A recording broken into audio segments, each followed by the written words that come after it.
Hi, it's Chris Croft here from successfultrainers.com. That's where I help people to set up their own training businesses. And I'm doing this series of tips to show you the kind of things we talk about. And this one is about handling a particular objection that you may get when you're talking to a potential customer.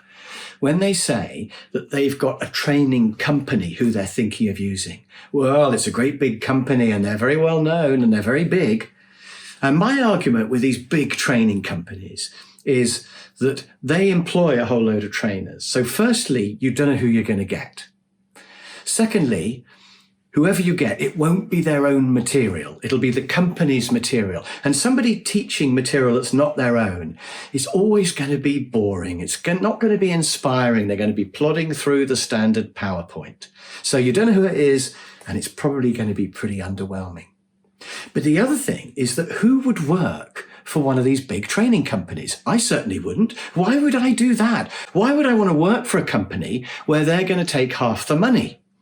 So I wouldn't be able to take the pay cut. So I wouldn't want to work for one of these other companies who are going to take half the money. So what they tend to do, just to simplify the numbers, let's say I charge £1,000 a day. What these companies do, they charge £2,000 a day, or maybe £1,500, and then they pay the trainers £500. And the companies aren't greedy or horrible. They have to pay that much to cover all the costs of sales and marketing and all their admin and infrastructure and their big website and their advertising and stuff. So they're charging £1,500 or £2,000 and they're paying the trainer £500. And what that means is that, first of all, you'll be getting a £500 trainer, somebody who's not that good, somebody who, if they could charge £1,000 on their own, would be doing that. So maybe they don't like selling or they're not very good at it or whatever, but for whatever reason, they're a £500 trainer and you're paying £2,000 for a £500 trainer. And that's just not sensible. Why not pay only £1,000 and get a £1,000 trainer? And that's what happens when you deal with me. And you know you're going to get me. It's my own material. I believe in it.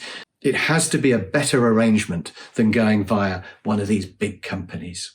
The only advantage of a big company, I suppose, is that it's less admin. Everything comes from one place, so you can just book a training course through them. But if you're going to book individuals like me, it's not much admin anyway.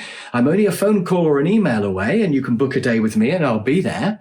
So it's not difficult. And in fact, I can recommend other trainers that cover all the other subjects that you might want.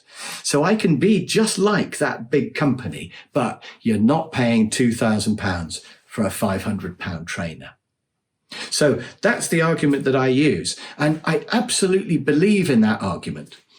So I hope that's useful if you're selling training. It's just one of hundreds of things that I've learned over 20 years of doing this. And if you want to know more about it, click on the link below or have a look at my website at successfultrainers.com. Maybe I can help you to build up your training business.